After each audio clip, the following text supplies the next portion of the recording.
Okay, today I'm going to be working with Atlas and the Surcingle again, so I want him to just get more relaxed with it and comfortable with it, and I'm going to start tightening it a little bit, just at a standstill, but I'm just going to run through kind of all the things that he knows about the Surcingle.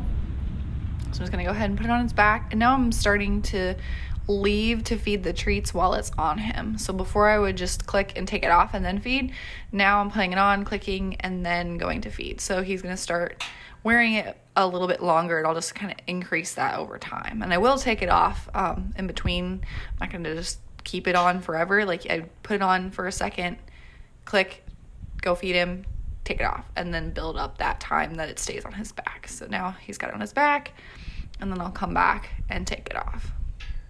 So I want to build up that time that it's on there. Here he's offering like some steps to side pass toward me, and now he wants to target it. He's not sure exactly what he's supposed to do. I'm just going to show him, no, I'd like you to come over here and stand parallel to the fence. And he's kind of at a weird angle, so it's kind of, the panel's in the way of his face, but it was a pretty good video of his progress, so I kept it anyway. But this looks really nice. Now I'm just kind of building the duration here. So it sat on him for a little bit longer, and then I took it off. So he's just building up the amount of time that it's on his back. And he has walked with it on too. I did this before I started walking with it on. I didn't get like every single step in order on the videos. But I got close, so I did make sure he was okay with it laying on his back before I started walking him around, and then we're just gonna review me pulling the Surcingle on the ground, and it kind of makes a big mess, but it is super important and necessary for him to be okay with that. So I'm using it as a target now. I want him to follow it. He comes and lines up a little bit too, so that looked really good. And then I'll just ask him to kind of get those hindquarters over, and he's a little confused. There we go. And then I'll go ahead and do that same thing from this side. So I'm kind of mixing it up. I have the Surcingle on him with the girth part of it over the panel, so it kind of connects and makes a different like picture visually. And then I also have it to where the Surcingle is just over his back like regularly would be. So I want him to get used to both of those things and be used to kind of me throwing it around. It's making sounds on the panels, and it's not super graceful. I want all of that's important. So I'm just doing the same exact thing on this other side, setting it there for a second, going to feed him, taking it off, and repeating. And I'll put it, like I put it on differently too. I make sure that I can put just like the billet straps over, or I can put the girth all the way over his back, and then it's on the other side.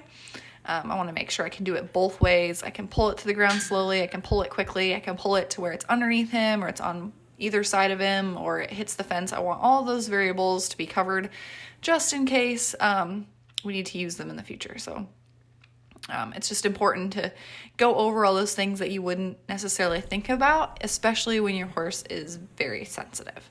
All those new things he doesn't generalize as well as some horses do. Like my quarter horse mare generalizes really well. Like I'd probably have to do this one time with the saddle pad, and she'd be like, yeah, okay. So when I fall off, it's like, she's fine. Like I go through the steps, I just go through them in bigger chunks. And for him, it's just much smaller pieces. So now we're gonna do some walking, and my video is not the greatest because it's on the GoPro and I kind of had to move where it was centered, but you get the idea. He walks a few steps, he follows me, he's turning, and he stays so relaxed. It looks great. Like he's not worried about it like hanging down on his side and making noise. Like he's not changing his body language in any way. So I'm really happy with this. This is where you're like, okay, he's getting ready to tighten the girth because he's not worried about it being on his back and he's moving with it. So that is a great sign. So this is a little bit different angle of what I did last time.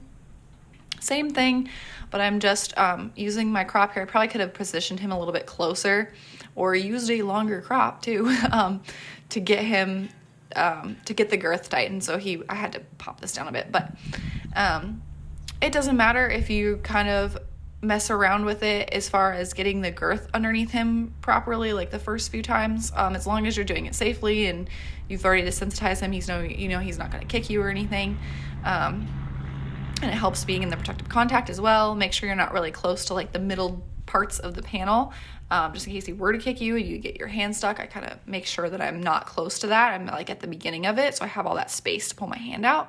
But as long as you're being safe, it's okay if it kind of swings like that. I want it to swing too. I want him to see it moving and know that it's not a big deal. So that looks great. We kind of swing it up through here. I'm gonna hold it up for a second and then click and then go ahead and feed him. And this looks really nice. Again, he's staying really relaxed, just like he was when we were walking.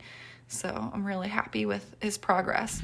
And it's slower than a domestic horse and possibly some other methods, but overall, like, he's gonna stay and remain confident to this.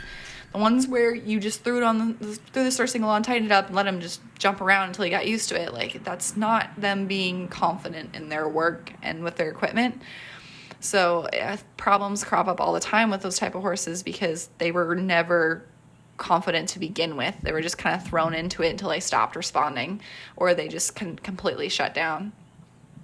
So I don't want that for him at all. I want him to be completely confident with what's happening to him. So this is the process that gets him there. So just doing a bit more desensitizing here and getting him used to the girth. Like, I don't mean to always like miss. I'm just not super coordinated, but I wouldn't get too worried if you do. So I like to get it as tight as it's gonna be on him while I'm practicing without actually putting the little thing through the hole. So I'm not actually like committing to it, but I'm gonna build that duration with it as tight as it would be when I let him just kind of walk on his own. And I want it to be tight because I don't want it falling off and being this big scary mess. I know I like to desensitize in stages, but I like it to be tight so it's not gonna cause a wreck. But I do that before I ever actually strap it on and make sure he's ready for it.